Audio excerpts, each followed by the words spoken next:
ஓம் சாந்தி. K Surajbhai அவர்களின் தாரணை வகுப்பு பிப்ரவரி 28, 2025. பாபா நம்மை ஃபரிஷ்தாக்களாக ஆக்க வந்திருக்கின்றார். ஃபரிஷ்தா ஆவது என்றாலே டபுள் லைட்டாக இருப்பது, தன்னைத்தான் ஜொலிக்கக்கூடிய ஆத்மாவாக பிரகாசமான உடலில் காண்பது. எனது ஒவ்வொரு அங்கத்திலிருந்தும் பல வண்ண கிரணங்கள் வெளிப்பட்டு கொண்டிருக்கின்றன என்று நமது ஃபரிஷ்தா சொரூபத்தை காட்சிப்படுத்தி பார்ப்போம். நாலாபுறங்களிலும் எனது ஃபரிஷ்தா சொரூபம் சுற்றி வருகிறது என்று பார்ப்போம். இது நானே ஆவேன் என்று நன்றாக பயிற்சி செய்வோம். ஃபரிஷ்தா நிலையை அனுபவம் செய்வதற்காக நமது தூய்மை சக்தியை அதிகரித்துக் கொள்வோம். மிகவும் லேசாக இருப்பதற்கு பழக்கப்படுத்திக் கொள்வோம். யார் மிகவும் லைட்டாக இருப்பார்களோ, அதாவது லேசாக இருப்பார்களோ, அவர்களுக்குள் மிகுந்த மைட், அதாவது சக்தி வந்துவிடுகிறது. யார் சின்ன சின்ன விஷயங்களுக்கெல்லாம் சுமையை எடுத்துக்கொள்கிறார்களோ, யார் குழப்பங்களிலும் கவலைகளிலும் நாட்களை கழிக்கிறார்களோ, அவர்களது சக்திகளும் நாளுக்கு நாள் குறைய துவங்குகின்றன. எனவே டபுள் லைட்டாக இருப்பதற்கு மிக நன்றாக பயிற்சி செய்ய வேண்டும். மனமும் லேசாக இருக்க வேண்டும். ஆத்மாவாகிய நானும் ஜோதியாக இருக்கிறேன். தன்னைத்தான் ஜோதியாக பயிற்சி செய்வோம் என்றால், சுயமரியாதை பயிற்சிகளை செய்து கொண்டே இருப்போம் என்றால், நாம் எப்போதும் லேசாக இருக்க முடியும். லேசாக இருப்பது என்பது மிகப்பெரிய புத்திசாலித்தனத்தின் அடையாளமாகும்.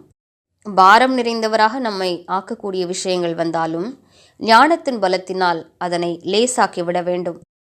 முழு நாளின் தினச்சரியத்திலும் சில பயிற்சிகளை மேற்கொண்டு லேசாக இருக்க கற்றுக்கொள்வோம். நாம் மனதை லேசாக வைத்துக் கொள்வோமானால் சூழ்நிலைகளும் லேசாகிவிடும். நமது யோகமும் சகஜமானதாக இருக்கும். மிகச் சுலபமாக பறந்து நாம் பாபாவிடம் செல்ல முடியும். எப்போதும் மனதில் ஏதாவது சுமையை வைத்திருப்போம் என்றால் பறப்பது நமக்கு சுலபமாக இருக்காது. அப்போது நாம் பாபாவை பார்த்து கொண்டே இருக்கலாமே தவிர அவரது அருகே செல்ல முடியாது. லேசாக இருப்பதற்காக டிராமாவின் பலவிதமான பாயிண்ட்டுகளை பயிற்சி செய்ய வேண்டியது அவசியமாகும். மேலும் சமர்ப்பண உணர்வையும் தாரணை செய்ய வேண்டும்.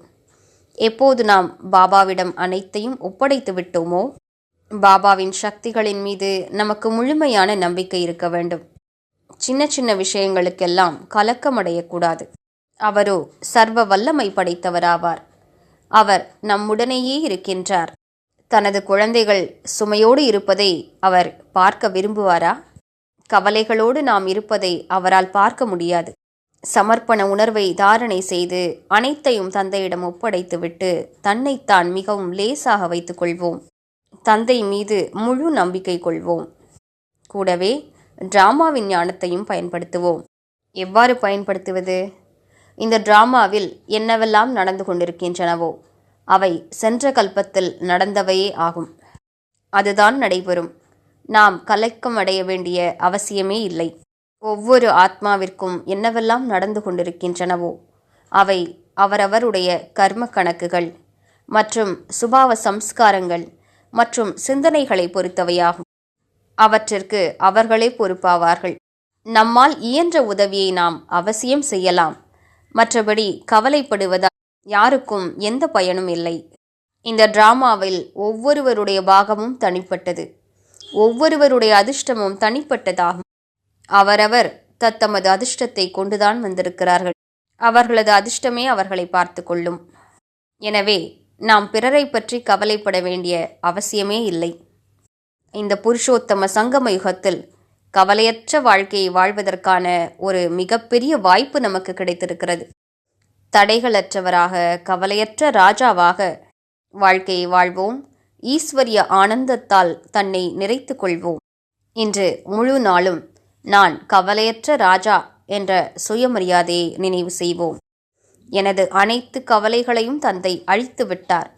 அவர் எப்போதும் என்னோடு இருக்கின்றார். இதனை பயிற்சி செய்து கொண்டே இருப்போம்.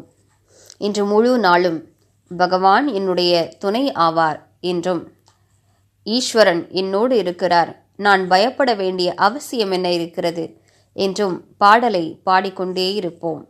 அனுபவம் செய்வோம். பாப் தாதா தனது தாமத்தை விட்டு விட்டு கீழே இறங்கி வந்து விட்டார். அவர் என்னோடு இருக்கின்றார்.